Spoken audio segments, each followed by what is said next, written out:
This is the Elgato Wave 3, and it's the mic for streamers.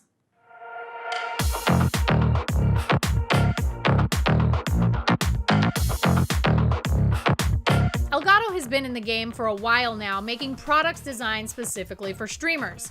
If you spend any time on Twitch, you've probably seen an Elgato Stream Deck, or key lights, or a capture device. But now Elgato is getting into the audio game. This is the Elgato Wave 3. It is one of a pair of microphones Elgato says was designed specifically from the ground up with streaming in mind. And I have to say, after spending time with it, I think Elgato's onto something.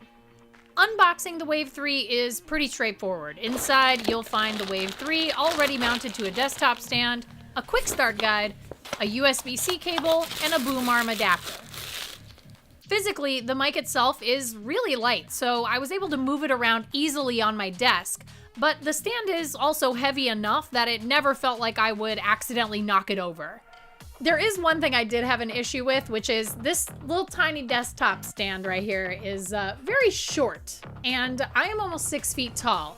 So when you are trying to put your face at the optimal distance from this microphone, I had to hunch down quite a bit. So I will definitely be looking into the shock mount and getting this thing on a boom arm as quickly as humanly possible. In fact, movie magic time! Perfect. I love movie magic. I am now the perfect distance away from this microphone. Shock assign, 2 handfuls, all that good stuff. Let's talk about some points of interest on this mic. The dial in front controls all 3 of the icons above it. So clicking on the dial switches between your mic gain, monitor volume, and your mic/PC mix. On the back, there's your USB-C port and a 3.5mm headphone jack for direct monitoring of your mic's audio. And lastly, up top there's a capacitive mute button.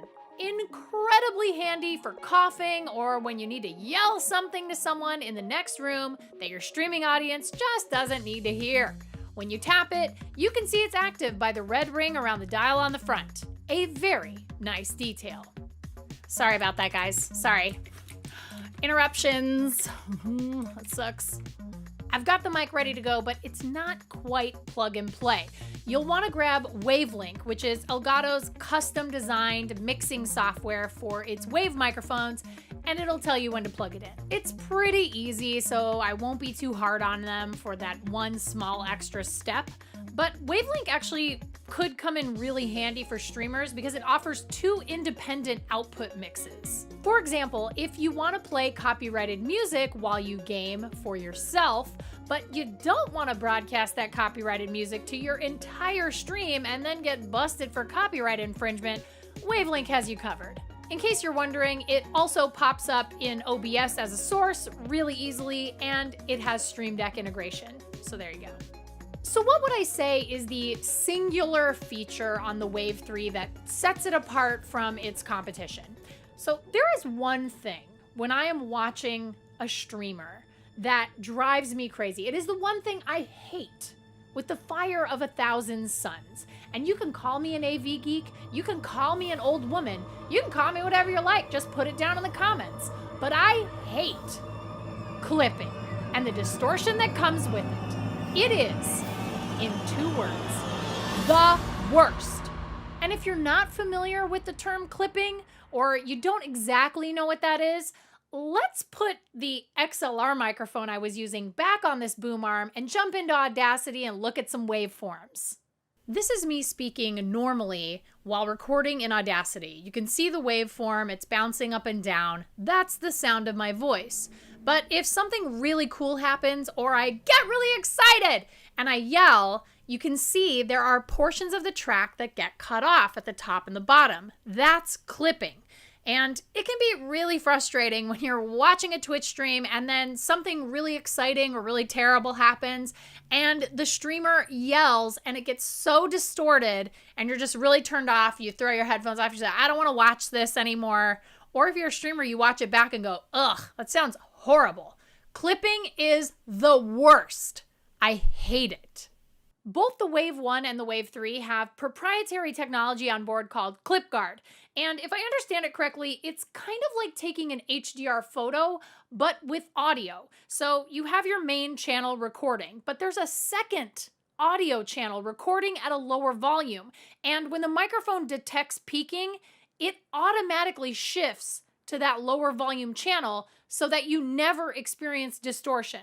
To test that, I'm going to yell some of my favorite, most choice Overwatch phrases into this microphone from the same distance away as I had the previous microphone, and I'm going to show you what it looks like in Audacity. Okay, here we go. God, get on the payload, Genji! I cannot heal you because I am dead. Oh, we just C9'd the point in overtime. Alt F4, I hate this game. I quit. I can't play anymore. Forget it. See? It's like magic. Aside from all of the super convenient physical features this microphone has, I think ClipGuard is actually the one must-have for anybody looking to game stream in the future, and is a really compelling reason to pick up a Wave over its competition. Overall, the functionality in the control dial, the capacitive mute button, that ClipGuard technology, Wavelink software, it all comes together into this really compelling package for anybody who might be new to streaming and has a little bit of a budget to play with, or has been streaming for a while and is looking to upgrade their microphone into that sort of $100 to $200 mid-range. Like I said earlier, it really seems like Elgato actually listens to streamers and what they want and need in devices like the Wave 3, like the Stream Deck, and then implements them. It doesn't seem that hard, but often we don't see these things, especially in the microphone category, where microphones are generally kind of directed toward podcasters or musicians. This microphone is specifically made for streamers, and it really shines in that scenario. So for what it's worth, Elgato did a great job here. If the Wave 3 seems like the microphone for you, you can buy one right now on Elgato's website. It'll set you back $160. There's also the Elgato Wave 1, which is the lesser priced sister model of the Wave 3. It is $130, which is quite a bit cheaper than the $160 of the Wave 3, but it doesn't come with a capacitive mute button, and also the control dial only lets you control headphone volume and mute. So if you really want that full control experience and you're a serious streamer, this would be the choice. I think $30 difference, it's worth the upgrade. Thank you so much for watching. I hope you enjoyed my review of the Elgato Wave 3. Is this a microphone you're even interested in using? What microphone are you using right now? What's your Twitch channel? I want to come watch